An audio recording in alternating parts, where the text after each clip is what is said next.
Happy Friday. Lovely to see you and be here a little bit later than normal, but it's been a busy day today, Friday, and it's been absolutely pissing with rain here, so I hope it's nicer where you are. And this week's question came from a lovely lady who wrote to me and said, "My eating is so out of control. I don't know what to do. I've got frustration. I feel guilty. I feel a failure." And what she described, if I don't want to read it verbatim, but essentially what she's describing is her thoughts of food appear to be devastating, and she feels out of control. So the theme, I guess, is this sort of feeling out of control with food. And what I hear in that, and what I hear a lot of people say to me really is, like they hear the biscuits calling, or they hear the chocolate calling from the fridge, or they hear the food calling, and there may be a potential time of day or a planning or a ritual around this behavior. And what I often hear is, I need a muzzle, or just cage me up, or I wish that I could lock it away, or I wish I didn't have it in the house, or I definitely can't buy it because if I buy it, I know that I'm going to eat it.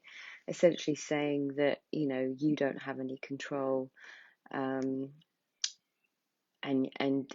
like saying in a sense that you're weaker than your thoughts. And that just isn't true. It's just not true. It's the stories that we live in. It's the stories we tell ourselves about who we think we are, whether we think we're successful or whether we think we're a failure in something. And I just want to tell you a little, I took to you about a little triangle, which I thought was really interesting. It sort of reminded me of when I got this question, a reminder of a memory that flashed back into my mind when I was studying psychology. And it's called the drama triangle. You may have heard of it. You can Google it. There's quite a lot on Google about the drama triangle. But essentially, what you've got in the drama triangle is the victim, the perpetrator, and the rescuer. And how many times have we been either the victim or the perpetrator or the rescuer in our lives? But if you think about that essentially, when we feel out of control with food or anything, whether it be alcohol or any compulsive behavior that you deem is a problem for you, you can kind of have a think about the thoughts inside of your head. And it's like a little dance that goes on inside of your head.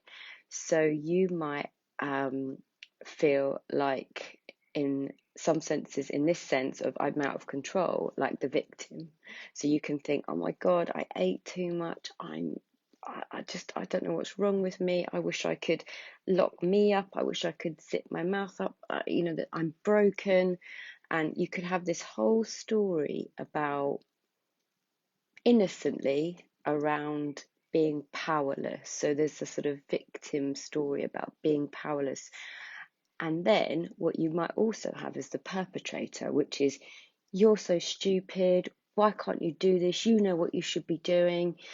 You can't be trusted. And like this unpleasant, you can hear like the inner monkey, the inner lizard, like the devil on your back. You've got that. You can be that to yourself. And then the rescuer part of the triangle, which is, well, don't worry, we'll just go to food. Don't worry, you can, we'll feed the bad girl, or we'll shop for the bad girl, or we'll make ourselves feel better. And I just think that's so interesting in terms of, that can be in human behavior, but most of us have this little dance going on where we are either the victim, or we are the perpetrator, or we are the rescuer of our own self. And that is all around how we identify to our thinking, and how we take our thinking very, very seriously. And what I want you to know is that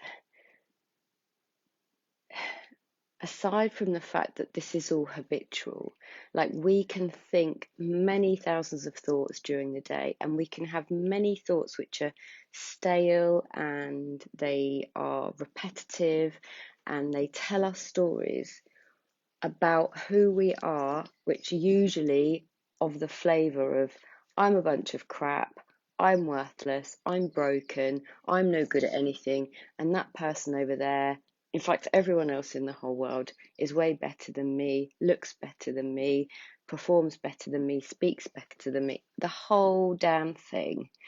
And it just isn't true. And what if you could really come from a place of, okay, so I have this sense that I'm out of control, but what if I'm not? What if I'm more powerful than my thoughts telling me to do the eating? What if I have got control and it's something else at play here? Like, what if, like, just open the possibility, hold that loosely, that maybe you're not as out of control as you think. Now, a lot of the work that I do is based around neuroscience and this idea that our thoughts don't even come from us. And this feeling of being out of control or feeling hijacked is literally coming from your lower brain telling you to do your behavior, because your lower brain only knows patterns, familiarity, and same old, same old, same old. Like, that's what your lower brain needs. So when we feel out of control, it's because we don't know that we are not our thoughts. We don't know that our lower brain is doing that because it's only wanting us to survive. It sees its like survival at its main core, but it's also a prediction making machine. And we as humans are meaning making machines. So we make meaning and misidentify with the thoughts that are coming into our head, particularly the ones that tell us to do a certain behavior that we don't want to do. So there's this push, pull, push, pull.